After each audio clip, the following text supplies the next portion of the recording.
up your beer suckers and listen.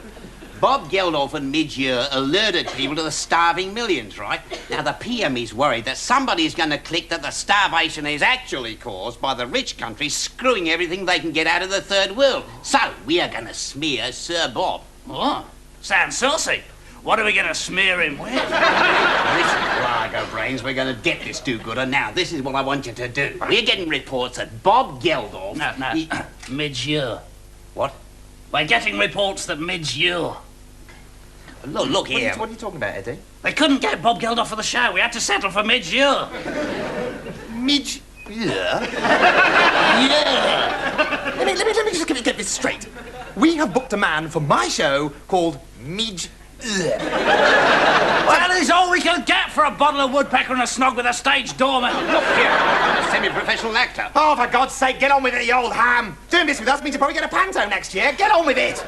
Right. We're getting reports that Midge Ure is a Soviet agent and is having an affair with Mrs. Thatcher. I want the pics, I want the story. Juicy! Where did we get the info? Undercover investigation? Squealer in the Ultravox entourage? Don't be a moron, we made it up. That's why we know we can be sure of all the facts. Now, piss off. Right. And hey, let's be careful out there. Right, Eddie, this is the plan. I'll keep him talking, you sneak inside, plant Thatch in his bed, spread the Russian stuff around a bit, and get the pics. Right. While we're at it, why don't we go the whole way and bung in a goat or an underage chicken or something like that? Edward, would you please keep the diseased flushings of your leprous mind to yourself? We are British journos. Good Lord, I hope we have some moral code. Now shut up and let's get on with framing Midge Ure. I'll deal with the butler first. Hey, maybe it'll be a maid. Midge is, after all, a feminist, so he's bound to be an equal opportunities employer. Hey, maybe we'll be on for a bit of sex. Yeah. Bound to happen. Hello, my dear. Goodness, but you're attractive. Get a load of this. Shut up! Shut up! All right, so it's Midge Ure. Don't you behave like a bunch of mindless sycophants? My sacred Gideon, he sells a couple of crappy records to a bunch of screaming knickerwetters, and you'll behave like he's God. I thought my guts I'm doing jokes and I can't even get on blankety blank. It is, isn't it? It's Midge bloody Ure. Ah, hey, Midge, cop a load of this. Roxanne! You don't have to stick your message up a bottle. Hey, I suppose people come up to you all the time singing, Roxanne! Still, it's fans like us that put you where you are today. Sting wrote Roxanne, had nothing to do with it. Ooh, listen to Mr. Pop Quiz. Listen, Eddie, this bastard's costing us 30 quid. I thought you said he wrote Roxanne. I wanted Roxanne. I had my first snog listening to Roxanne. I'll never forget that. It was only last Sunday with Jimmy Savile's Golden Olden Pog. Magical morning. Just me, Jimmy Savile, and the dog. All right, then, Mr. Ure. What did you write then, seeing as how you didn't have the talent to write Roxanne? Well, there was, Oh, Vienna. Oh, stop messing about. Come on, what did you really write? I'm interested. No, that was one. Well, it's no wonder Andrew originally left the act, is it? Eddie, touchy showbiz subject. Andrew Ridgely's, after all, on the dole because of this bloke here. Well, it's difficult to keep six-leggy models on the money Thatch gives you. Right, sorry, Mr. Ure. Let's start again, shall we? Mr. Ure, I am a police officer. Here's my card. This is a library ticket. Is it? Oh, damn. Police. Right, there you are.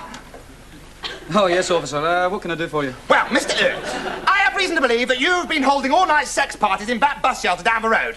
Ridiculous. I hold all-night sex parties at Geldo's place. Do you? What's it like? Well, Nevertheless, I must ask you to accompany me down the road. You're making a big mistake here. Not as much as you did, mate, agreeing to do this in the first place. It's now the next day. It's really rather a solemn moment, isn't it? Richie. What? I think there's something rather unpleasant on your trouser area. What? My head. Oh, that hurt, did he? Ow, no, that really hurt. That really... I must say, it's a lot harder than I was expecting. What is these photos? They're so fantastically sexy. Well, that's what I'm saying. Maybe we shouldn't take them to the papers. Maybe we should take them to Midge Ure himself. How much do you think he'd pay for them? Eddie, are you suggesting that we blackmail the world's greatest rock star? No, I'm suggesting we blackmail Midge Ure.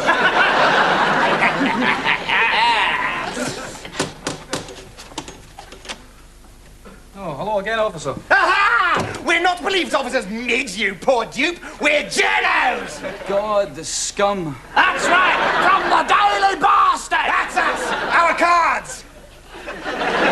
Now then, Mr. Take a look at these, and bear in mind that we've got the negatives. Yes, right here. No, we've got the negatives in a highly secret place. Not very nice, are they? Let me paint a little picture for you, Mr. Midge. Imagine a record store where your new album, You Vox, has just come out. I shall play a mother, Eddie, my daughter, Cynthia. Action! Oh, Mummy, look at the lovely new album by Ultravox. Can I buy it? He's so handsome and talented, even though he sings like he's got a whippet down his trousers. No, you may not buy it, Cynthia. Midge Ure is a filthy pervy. I read it in the Daily Bastard. Not a very pretty picture, is it? Not really, no. Of course, for 200,000 million pounds. Yes, and the royalties from your fantastic single, Shut Up, Your Face. What's the matter, you? Hi! Got no respect. Oh, shut up, your face. Fantastic, hardy, half decent bit of work you ever did. Yeah, so if you give us all that... Then these pics need never see the light of day. Well, that would be a shame. What? Well, you know the business, Rich. You're a pro. You know that things like this don't harm stars like you and I anymore. In fact, a bit of scandal's actually quite good for the career. And I've not had much publicity recently, so, great. Go for it. Publish. Edward? Yes, I think I understand. Cop this, Mr. Midge Ure.